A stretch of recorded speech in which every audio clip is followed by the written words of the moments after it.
Hi friends, అందరూ ఎలా ఉన్నారు? నేనైతే బాగున్నానండి. మీరు కూడా బాగుండాలని మనస్ఫూర్తిగా కోరుకుంటున్నాను. ముందుగా మన వీడియోలోకి వస్తే నిన్నటి ఎపిసోడ్ గురించి అండి. ప్రభాకర్ గారు, ఆమని గారు వచ్చారు. నెక్స్ట్ సీరియల్ యాక్టర్ వచ్చింది ఒక అమ్మాయి. Next Arjun Kalyan. Next serial acting చేసే అమ్మాయి, తనతో పాటు ఒక సీరియల్లో హీరోయిన్గా నటిస్తుందంట, తను వచ్చిందనమాట. మొత్తానికైతే ఈ ఇంకా ఎపిసోడ్ దగ్గరకు వస్తుంది కాబట్టి కొంతమంది సీరియల్ యాక్టర్స్ని తీసుకొచ్చారనమాట. నెక్స్ట్ ఇక్కడ మనం చెప్పుకోవాల్సింది ఏంటంటే అవినాష్ అనమాట. అవినాష్ని కామెడీ బాగా చేశాడు. అది పట్టుకోవడం అనమాట, దాక్కుంటే పట్టుకోవడం. ఇంకా అందరినీ పట్టుకున్న తర్వాత ఏం చేశారంటే రూమ్లోకి వెళ్ళిన తర్వాత అవినాష్ని వీళ్ళందరూ లాక్ చేసేసారనమాట.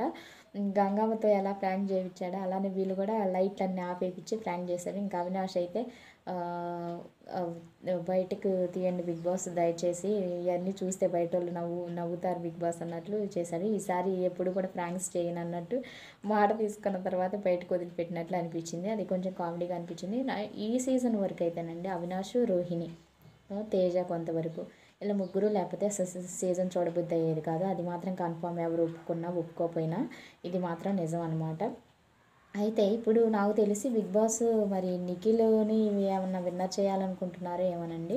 మొత్తానికి గౌతమ్ అయితే నా దృష్టిలో విన్నర్ అనమాట. తను గేమ్ బాగా ఆడాడు. ఈ నిఖిల్ని విన్నర్ చేస్తే మాత్రం అది గ్రూప్ గేమ్ కాబట్టి అంత ఒరిజినాలిటీ ఉండదు బిగ్ బాస్లో అనిపిస్తుంది నాకైతే. చూసేవాళ్ళు మరి ఓటింగ్ కూడా బాగానే వస్తుంది. ఇద్దరికి పోటా పోటీగా వస్తుంది. ఎవరు విన్ అవుతారో చూడాలన్నమాట. మొత్తానికైతే తెలుగు బిగ్ బాస్ కాబట్టి కొంచెం తెలుగు వాళ్ళని గెలిపించుకుంటే బాగుంటుందేమో అని నాకు అనిపిస్తుందండి. ఇది నా పర్సనల్ ఒపీనియన్ మాత్రమే. ఎందుకంటే మన లాంగ్వేజెస్ వాళ్ళు వేరే సైడ్ వెళ్తే అంతగా ఛాన్సులు ఇవ్వరండి. అలానే మన వాళ్ళు బాగా ఆడినప్పుడు మనం ప్రోత్సహించుకోవాలని నా ఉద్దేశం అనమాట. నెక్స్ట్ వచ్చేసి ఆ ప్రభాకర్ గారు వచ్చి ఒక విషయం అడిగారు నిఖిల్ని వచ్చేసి, నువ్వు లవ్ మ్యారేజ్ చేసుకుంటావు, అరేంజ్డ్ మ్యారేజ్ చేసుకుంటావు అంటే లవ్ మ్యారేజ్ చేసుకుంటాను, అది పేరెంట్స్ని ఒప్పించి చేసుకుంటానని. ఈ విషయం ఇంతగా ఎందుకు లాగుతున్నారు నాకైతే అర్థం అవ్వట్లేదండి. మొత్తానికైతే ఇంకా మరి కావ్య నెగిటివ్గా మళ్ళీ ఏదైనా పోస్ట్ పెడితే మాత్రం అది నెగిటివ్ అయిపోద్ది నిఖిల్కి. మొత్తానికి నేను పేరెంట్స్ని ఒప్పించే మ్యారేజ్ చేసుకుంటాను అన్నట్లు తను చెప్పాడనమాట. అది చూద్దామండి బయటకు వచ్చిన తర్వాత ఏవి నిజాలు అవుతాయో మరి ఏవి అబద్ధాలు అవుతాయో. తను ఒకటే చెప్పాడు, పేరెంట్స్ని ఒప్పించి మ్యారేజ్ చేసుకుంటాను అన్నట్లు.